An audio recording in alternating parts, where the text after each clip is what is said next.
When the world thinks of Pope Francis, they remember the humility, the shocking gestures of kindness, the champion of the poor and forgotten.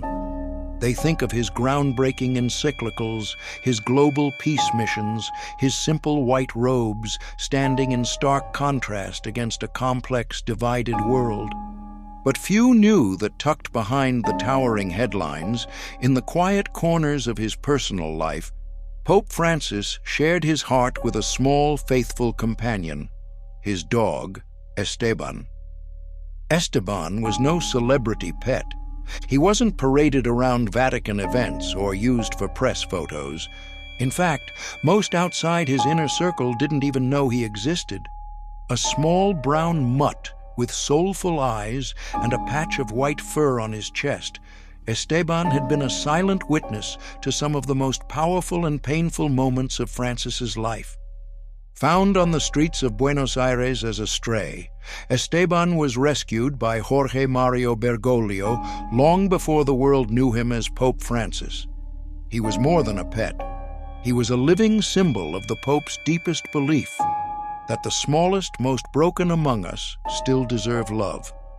When Francis moved to Rome and assumed the unimaginable burden of the papacy, Esteban remained quietly by his side, tucked away from cameras, a constant presence in a life that demanded endless public attention.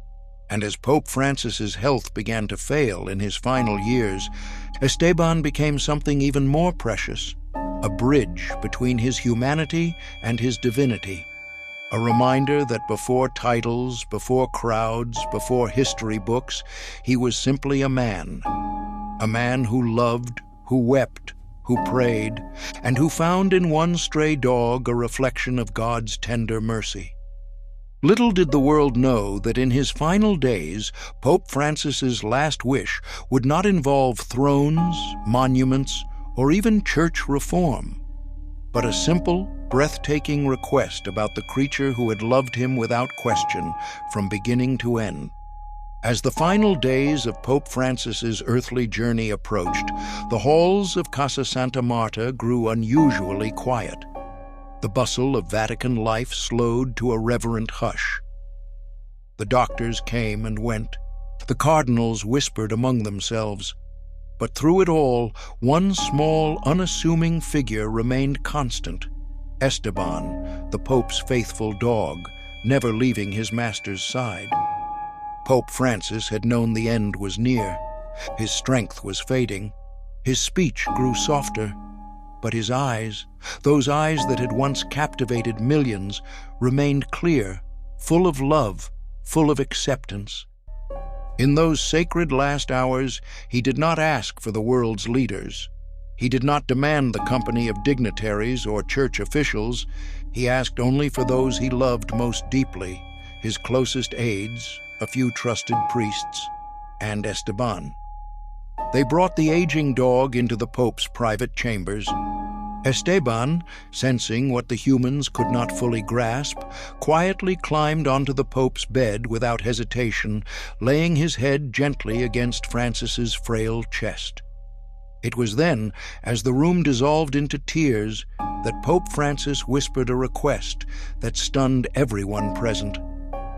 "Promise me he will not be alone. Promise me he will be loved." No grand theological treatise, no demand for statues or honors, just a trembling plea for the smallest among his companions. He clutched Esteban weakly and through heavy breaths said, "He taught me how Christ loves, without question, without judgment, without end." The silence that followed was not empty. It was heavy, pregnant with the presence of heaven itself, witnessing a soul preparing to cross the great divide with one final act of compassion. In that moment, Pope Francis's last wish was not for himself. It was for the creature who had reflected to him the purest image of divine, unconditional love.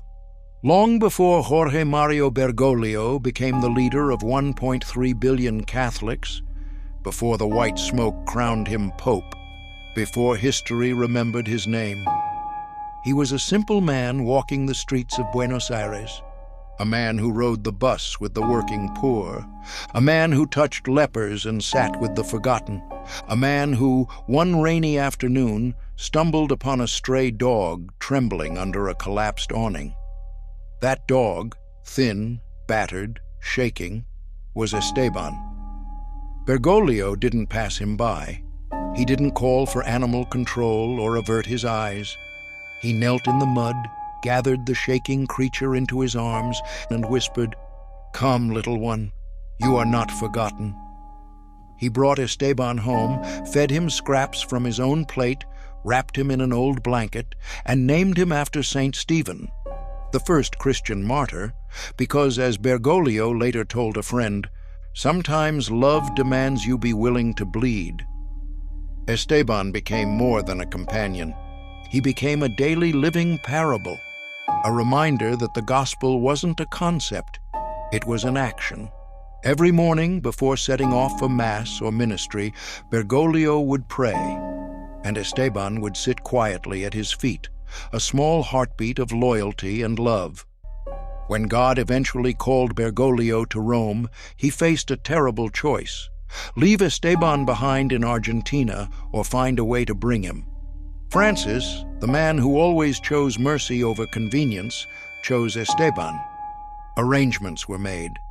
Quietly, without fanfare, Esteban arrived in Rome and took up silent residence alongside the man who would soon shock the world with his simplicity. Esteban had no titles, no vestments, no human voice, and yet he preached a gospel that even the greatest theologians struggle to capture: faithfulness, mercy, presence, and in the end, it was this stray dog's love. Not power, not prestige. That shaped the heart of the man who would one day be called the People's Pope. When Pope Francis ascended the papal throne in 2013, he did so not into a season of peace, but into a hurricane. Scandals ripped through the church. Abuse cover-ups demanded justice. Financial corruption in Vatican corridors sent shockwaves across the globe. Traditionalists attacked him for being too merciful. Progressives accused him of moving too slowly. At times, it seemed the weight of the world pressed against one fragile, aging man in white. And yet, through every sleepless night, through every heart-wrenching decision, through every betrayal, Esteban remained. The dog who had once trembled in the rain now stood as an invisible pillar beside the man tasked with holding the church together. During long hours of prayer, when Francis would kneel before the Blessed Sacrament, tears often staining his cheeks, Esteban would curl at his feet, silent, steadfast. When grim news came late at night, a cardinal's fall from grace, another scandal splashed across headlines, Esteban would nuzzle against him, offering no advice, no judgment, only presence. And that was precisely the gift: presence. In a world obsessed with noise, advice, and opinions, Esteban simply stayed. No matter how much power swirled around the Pope, no matter how many cameras flashed or condemnations rained down, Esteban only ever saw one thing: a man he loved. It is said that one night, after receiving particularly crushing news, Pope Francis stroked Esteban's head and whispered, "You, at least, see me. Not the robes, not the title, just me. Thank you, little one." Esteban's loyalty was not grand, it was not broadcast to the world, but it was enough to sustain a man who carried a crown of thorns invisible to most eyes. And it is no exaggeration to say, in the darkest valleys of his papacy, Pope Francis leaned on the faithfulness of one small, forgotten creature and found the strength to continue. In his final days, as Pope Francis felt the sands of time slipping through his fingers, he asked for one more thing beyond prayers and sacraments. He asked that Esteban be brought to him, one last time. The small, aging dog, now graying around the muzzle, eyes heavy with wisdom and sorrow, was lifted carefully onto the Pope's fragile bed. Those who witnessed it say the transformation was immediate. Francis, weak and fading, smiled. A true, deep smile. The smile of a man who saw not death approaching, but love standing faithfully beside him. He rested his hand, gnarled, frail, on Esteban's head and began to pray. Not the grand Latin litanies sung in basilicas, not the scripted blessings read before crowds. A simple, trembling prayer. A private blessing between a shepherd and his most loyal lamb. Those who were in the room that day say Pope Francis whispered, "Good and faithful servant, thank you for showing me the heart of God." He blessed Esteban's life. He blessed whoever would care for him after Francis was gone. He even, witnesses say, asked God to allow Esteban to run freely through the fields of heaven when his time came. To be greeted not as an animal, but as a beloved reflection of divine loyalty. Tears streamed down the faces of those gathered. Seasoned cardinals, hardened aides, all undone by the simple beauty of the moment. Because in that instant, all the towering complexities of theology melted away, and what remained was the purest truth. Love endures. Love blesses. Love never forgets. Pope Francis did not bless Esteban because the world would see. He blessed him because heaven already had. And as he traced a shaky sign of the cross on Esteban's brow, it was as if he was sealing one final gospel upon the soul of a creature who had, in his own small way, helped preach it. The final night came gently, almost like a whisper. The lamps in Casa Santa Marta were dimmed. Soft hymns played in the background. The closest friends and aides of Pope Francis gathered silently, knowing they stood on holy ground.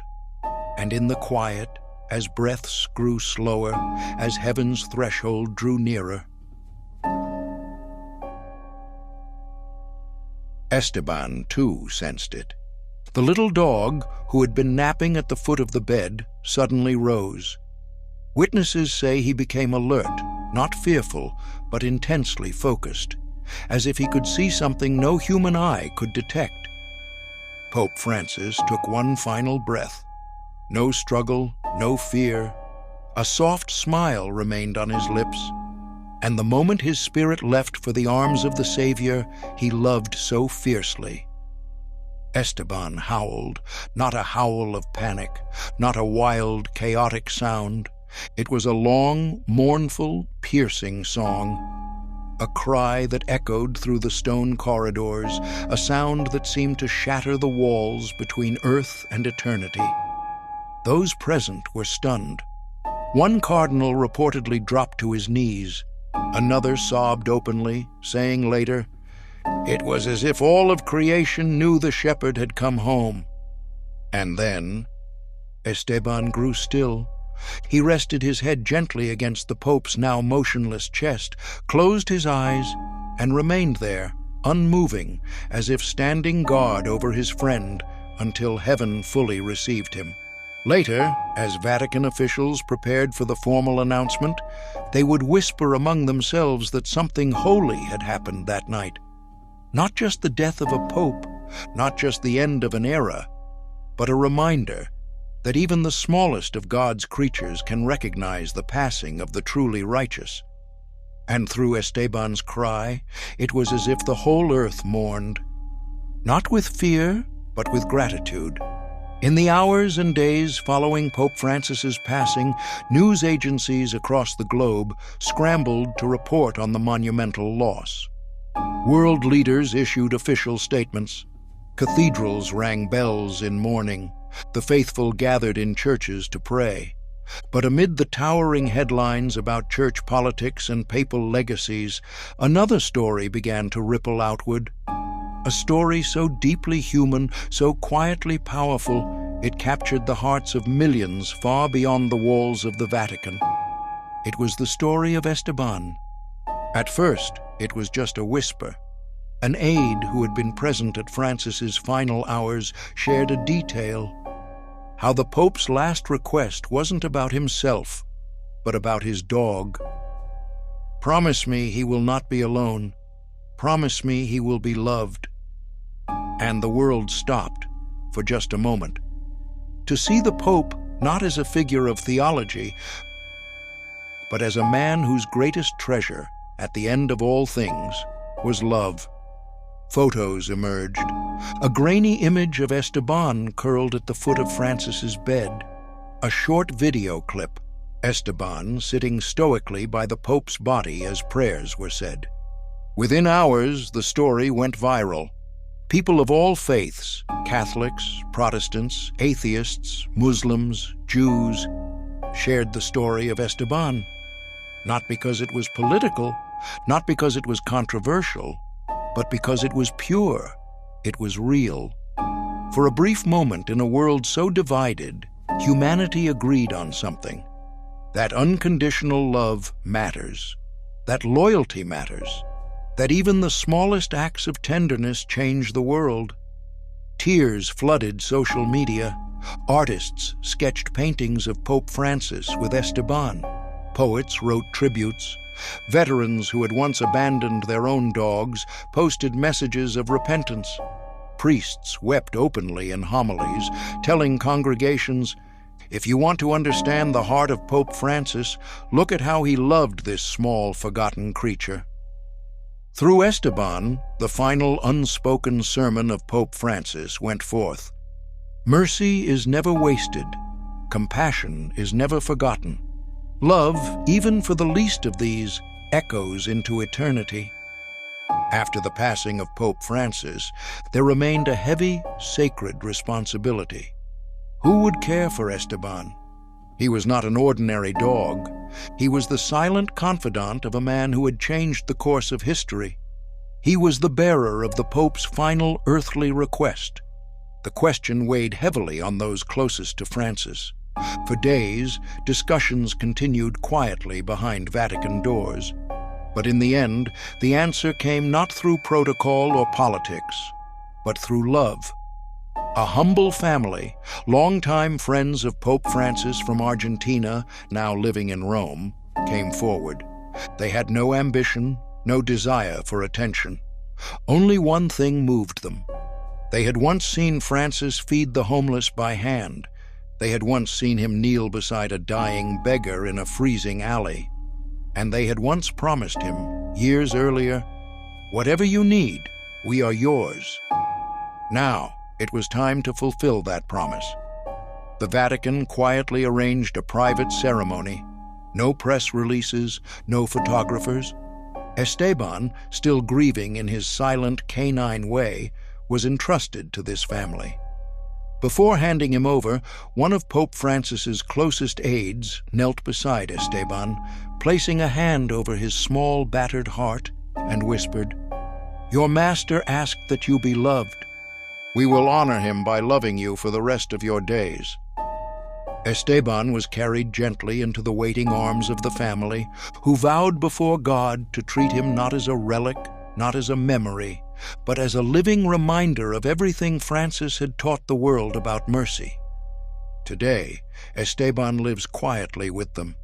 Surrounded by gardens, sunshine, and laughter, he naps peacefully in sunbeams, his old bones warmed by the very love Francis had prayed would never abandon him.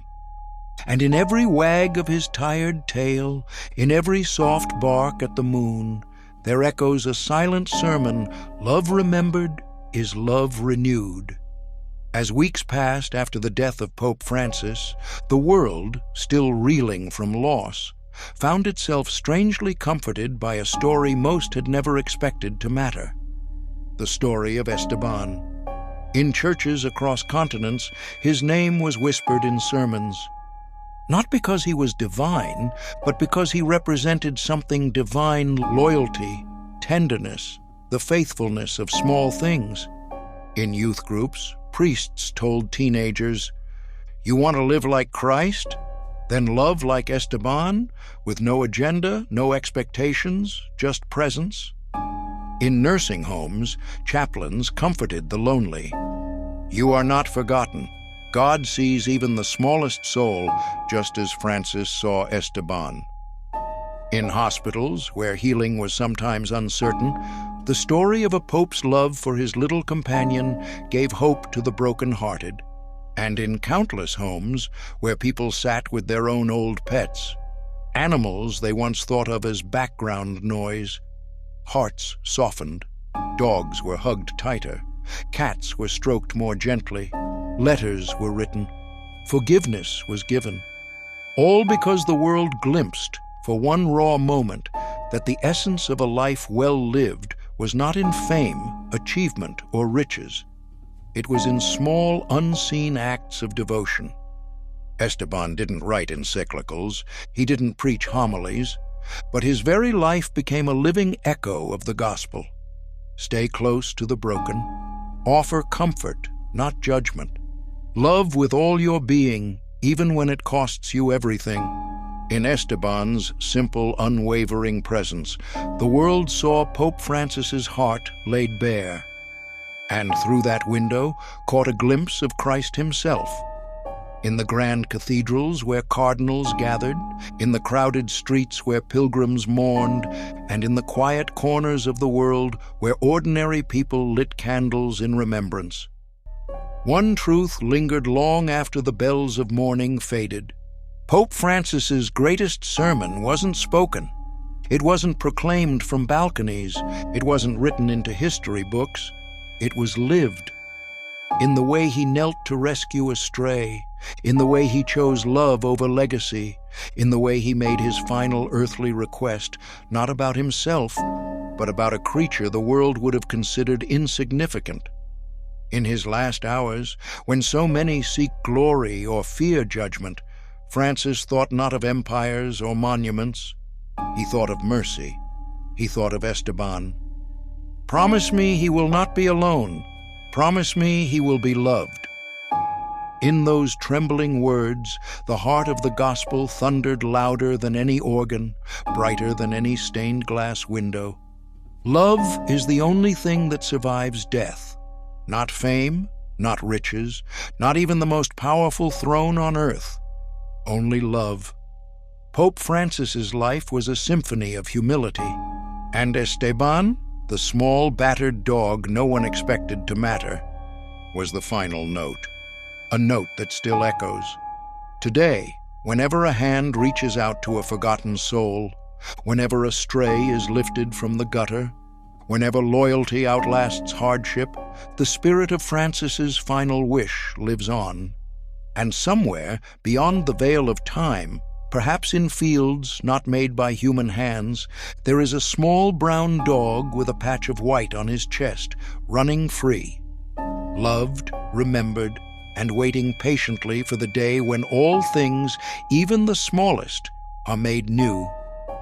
Because in the end, what matters most is who you loved and who loved you back, is who you loved and who loved you back.